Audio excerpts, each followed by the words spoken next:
Oh.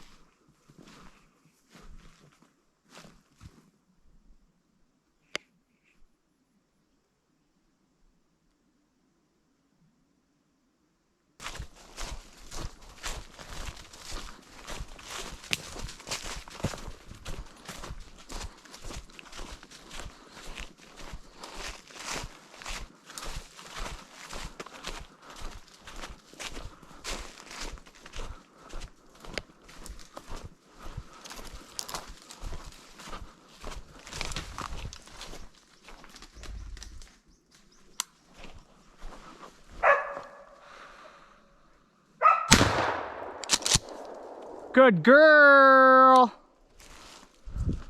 Come here, Harper. Heel. Good dog. Good dog. All the way. Come on. Go, Harper. Hey, Harper.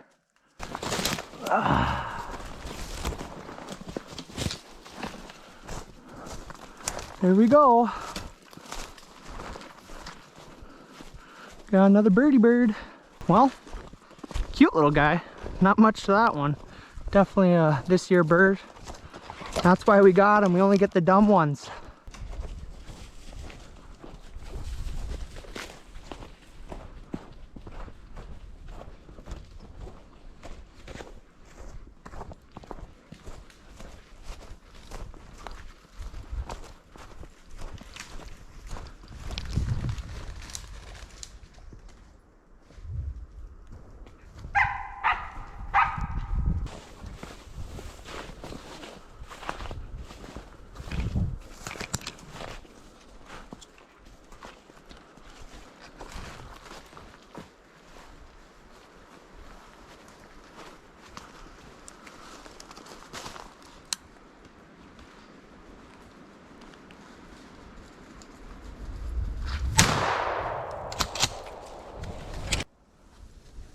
Come. Come. Come. All the way. This way. This way. Good girl. Leave it. All right. Good girl. Oh, there's a bird. Nice dog, Hoppa. Beautiful little fan there. This one was climbing up the log. Maybe it was this one that flew from the log to that tree. It's the one nice thing about this time of year, you can find their tracks, and if they're fresh, you know there's birds around, get ready.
Small bird, but beautiful.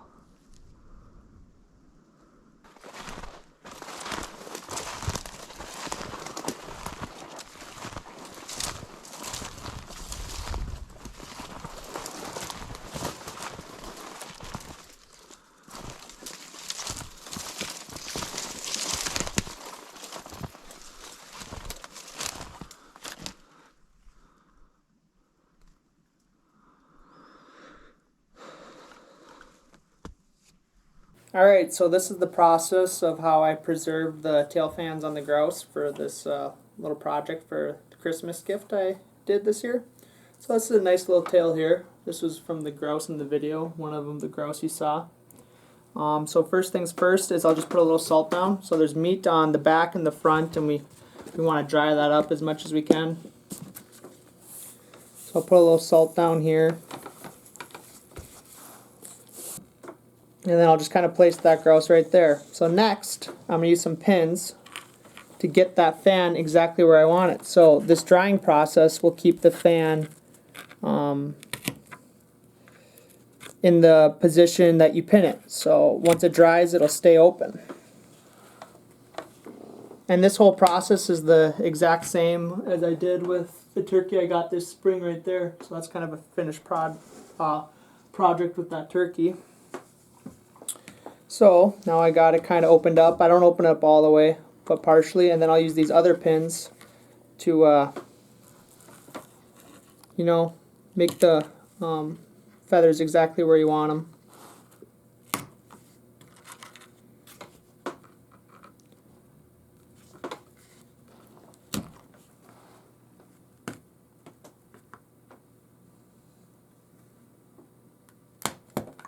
So there's a nice looking fan right there,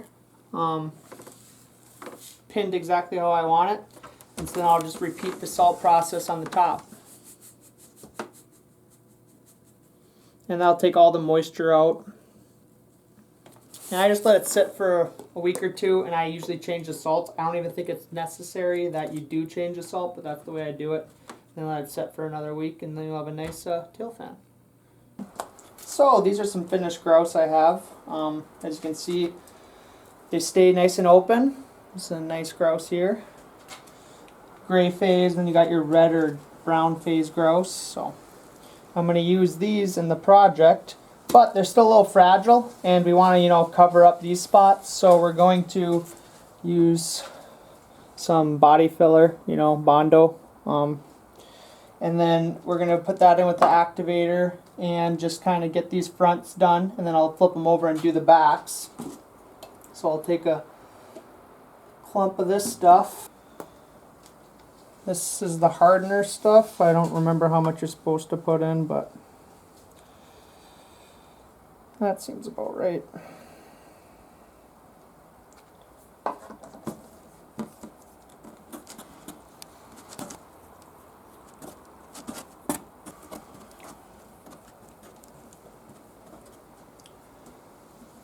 So then, take a glob of this since it's been mixed and apply it to the front of this grouse here.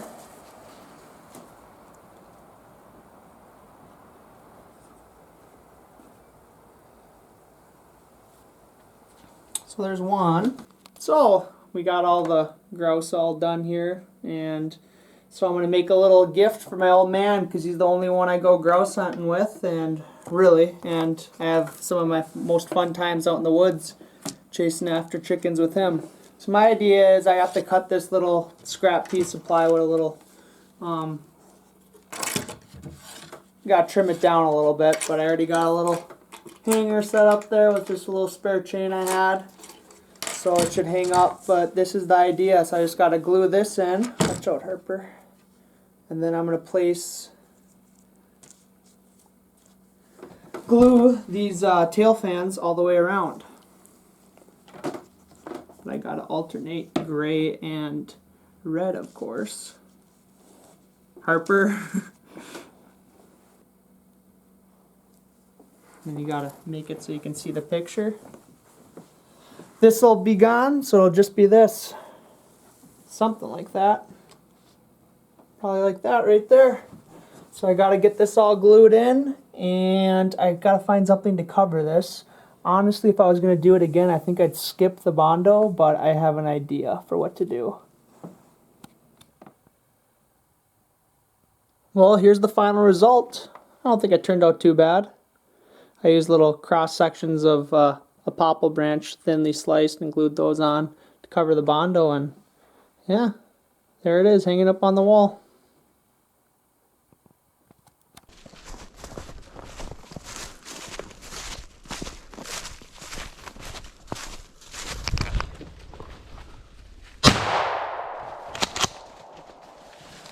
No bird.